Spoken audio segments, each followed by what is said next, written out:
Hi everyone, it's John. It's been over 3 months, I think, since someone tagged me for a history tag video. That person, of course, was Peg from the History Shelf. Thanks, Peg, and sorry it took so long for me to get around doing it for you, but I didn't want to go without doing it because I think there are some questions that I have maybe some interesting answers to. We'll see. But I didn't forget about you.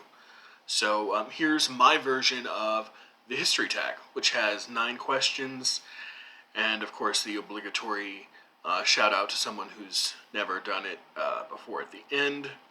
I think pretty much everyone's done it by now, since I'm the last person on the train, probably. Number 1, what first got you into history? And I'll have to admit, for a lot of my K through 12 education, not being terribly interested in history at all.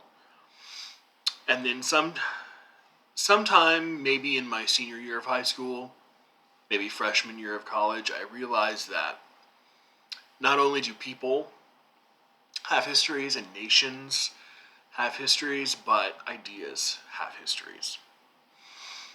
And as soon as I realized that ideas have histories and ideas can shape people, institutions, governments, that was kind of a paradigm shifting realization for me, and it opened up a whole set of worlds of things for me to keep reading about. And I can keep reading about just those things until the day I die and not even exhaust a tiny, tiny fraction of what I want to read. So, realizing that there was such a thing, such a field out there, a broad field called the history of ideas or intellectual history, was what first initiated my interest in history. Number 2, what is your favorite history book or author?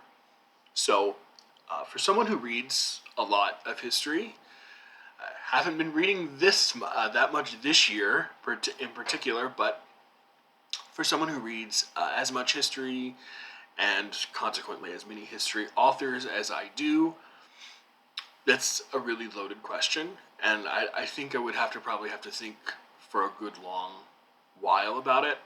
But in lieu of telling you about my favorite history book of all time, what I'll do is tell you about a favorite history book that I've read recently and haven't reviewed yet. But of course I will, because I review everything I read on this channel. And that history book is one from the Liberty Fund. It is The Lamp of Experience: Whig History and the Intellectual Origins of the American Revolution by Trevor Colburn. You can see the inset there, the Sumerian character for liberty or freedom, and the oh goodness, Claire, Liberty Fund stamped right there. I will just tell you a little bit about this, and a full-fledged review will be up relatively soon. This is a book about popular history books that were being written in England in the 18th century and consumed by colonists, most importantly the Founding Fathers and other people who would come to shape the government. And those history books being very, very radically Whiggish, by which I mean they took on a position that said something like all English history after the Norman invasion was a series of infringements and interruptions of the pure freedom and liberty that was enjoyed by the Anglo-Saxons in England before the Norman invasion. So, William the Conqueror, the Stuarts, the Hanovers, the Plantagenets, all of these families and all of these basically the last 1,000 years of English monarchical rule in England has been infringements, ever increasing infringements of not so much English freedom, but specifically Anglo-Saxon freedom. And when I say Anglo-Saxon, I don't mean that as a synonym of white or Caucasian. It's not a race. I mean it very specifically, and the book means it very specifically as the tribes, the Angles and the Saxons, which dominated the island of England from roughly the year 500 up until 1066, which was when the Norman French invaded England and radically changed its governing structure. One of the main hinges, or one of the main linchpins that the argument hinges on, is the fact that one of the aspects of government in Anglo-Saxon England was something called the Wittengemot, which was an elective legislature, sort of a council of wise elders. But they were elected to their positions. So people like Thomas Jefferson and a lot of other really important people who wrote the founding documents for not only the Constitution, but important documents for the individual states too, looked back and saw this pre-1066 England as something to copy, like some sort of utopia that we wanted to get back to. And it was a very, very important idea in trying, in shaping what would become the predominant late 18th century idea of what the founders wanted America to be. So, if any of that sounds interesting to you, highly readable, not terribly long, something like 230 pages, and I've talked about Liberty Fund on here a few times. Really well-made books and everything. Really fascinating thesis that I wasn't familiar with, and really enjoyed this. For whoever cares about stars, on Goodreads I gave it 5 out of 5 stars. So.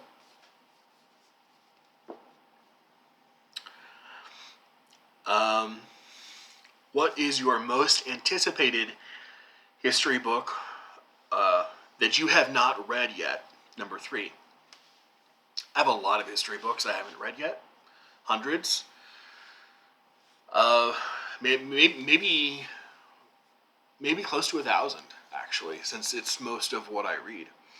But I just picked one that I was eyeing the other day and thought I might start later this year, maybe early next year.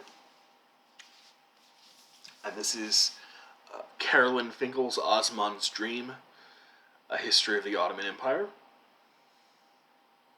So, the Ottoman Empire was the empire that, of course, put the Byzantine Empire out of commission in 1453, and lasted itself up until the 1920s, when it was kind of dissolved by Kemal Ataturk and his founding of sort of a humanist modern Turkey. But this book is especially interesting because it is supposed to focus on 17th century Ottoman history, which gets short shrift in a lot of popular treatments. And this is a nice thick book that hopefully will cover people like Mehmet the Conqueror, who was responsible for finally defeating the like I said, the Byzantine Empire. Number 4, what's your favorite time period and why? And what do you want to read or have read about it? What book do you want to read or have read about it? So, favorite period would probably be a broad swath of time that would cover medieval history and Renaissance history. So, everything from the fall of the Roman Empire to maybe 15 or 1600. So that roughly 1000, 1100 year time period. And a book that I would like to read that covers a small period of that, of course, the Renaissance. So the Renaissance is more like, the last 300 years of what I mentioned. But this is a classic of just a general history of the Renaissance. It's called The Civilization of Europe in the Renaissance by John Hale.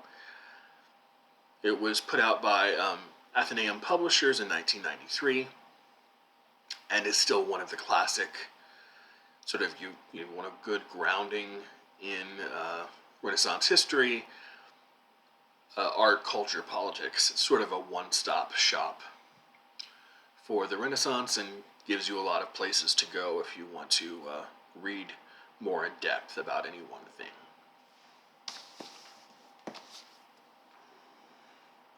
Number 5, what time period would you like to learn more about, and what book do you want to read or have read about?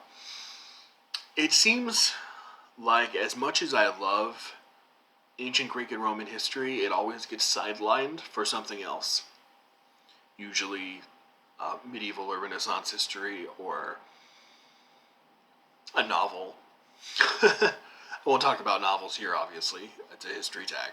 But this has been on my list in my best intentions reading pile. You know what they say about good intentions. This is The School of History, Athens in the Age of Socrates by Mark Munn. And this is all about the rise and prospering of democracy in Athens. So it's really, 4th, 5th century Athenian Greece, and I'm really, really looking forward to it. It's not the newest or most current book. I think it was published in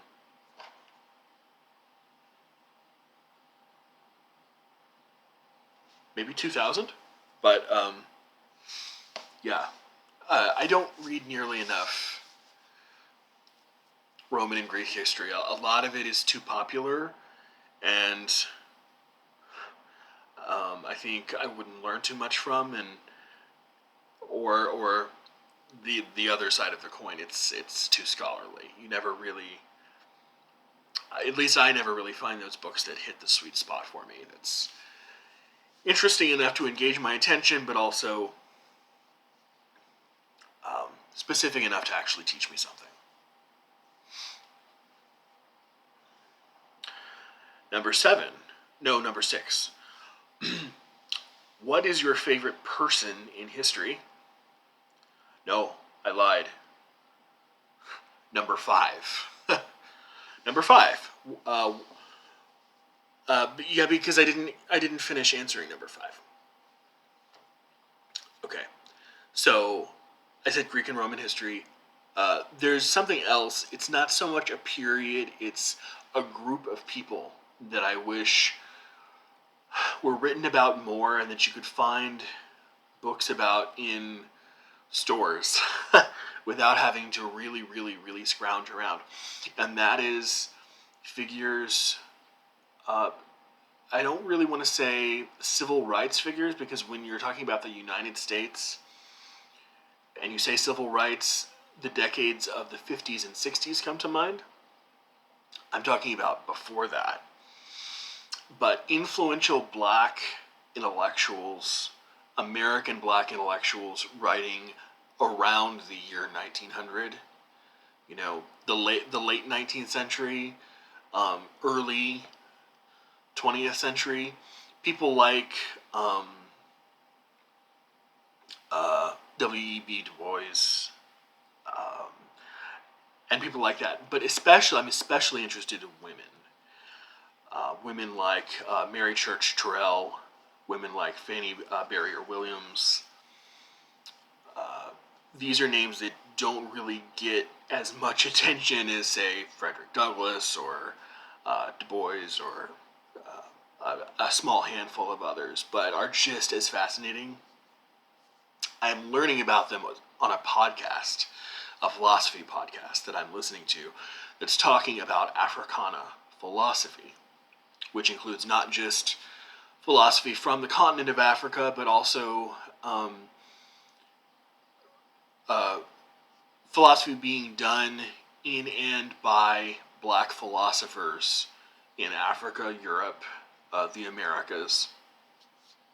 And there's a large amount of time being spent on thinkers leading up to the Civil War and in the aftermath of the Civil War that are just fascinating. In fact, there was just a new episode of this podcast. I'm going to make an episode about the podcast itself one day.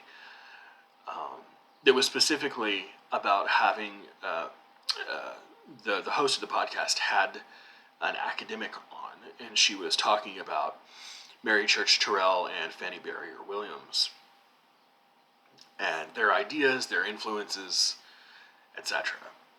Also talked about Ida B. Wells, but I'm guessing most people already know who Ida B. Wells is. But I wish you could find things like that too.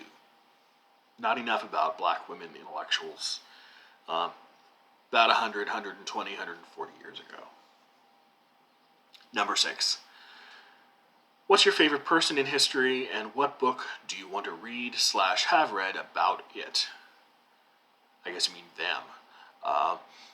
So, you read a lot of history, you come to admire a lot of people, you come to despise a lot of people.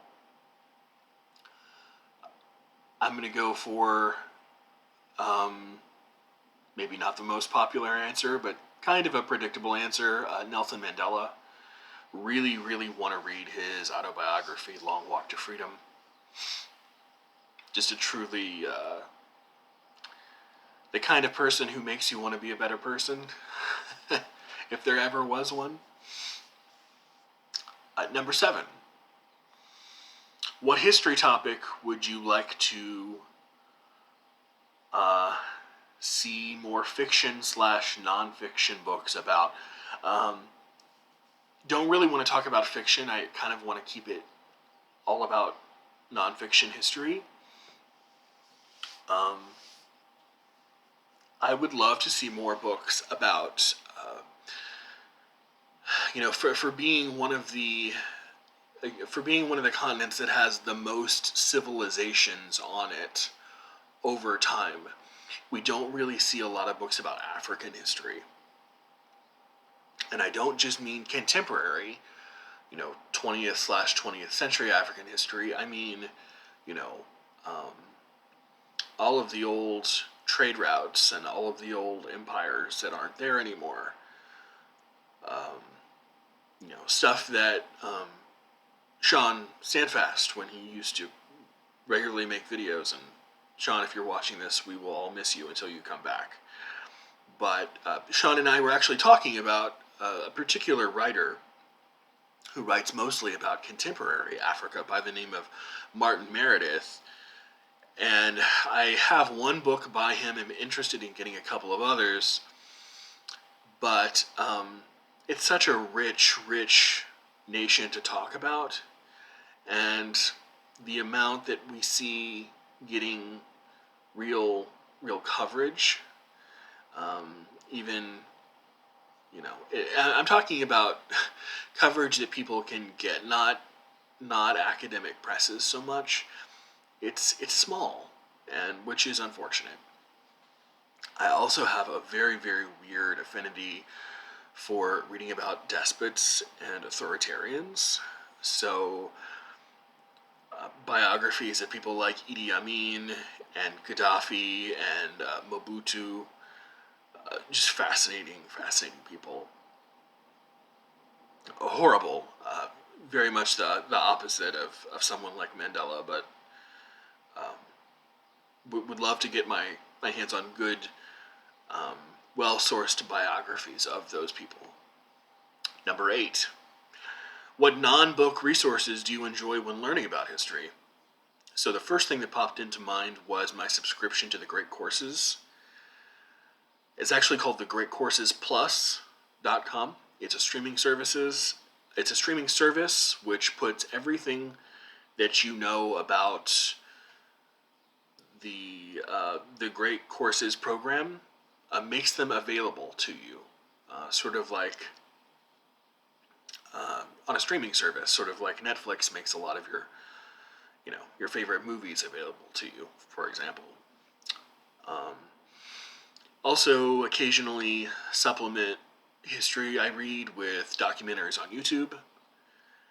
And the Criterion Collection does the exact same thing with Criterion movies. So it's a streaming service with every single Criterion movie or filmed available on it. And if you're familiar with Criterion, most of what they do is foreign language film and occasionally an English language film, but they also have some documentaries, some sports stuff, some nature documentaries that are of particular sort of cinematic or lasting significance. And those are always interesting to help supplement what you're reading, if they happen to have any overlap. Number 9, favorite history quote / fun fact. I didn't want to do anything terribly cliche here, so I was looking through a book of quotes and found this quote from, of all people, John Milton, who wrote a history of Britain. It was apparently a very popular thing to do back in the 17th and 18th centuries, write histories of Britain. This is from one of Milton's books called The History of Britain. It's got one of those stereotypically overblown 17th century titles. The History of Britain, that part especially now called England, from the first traditional beginning continued to the Norman conquest.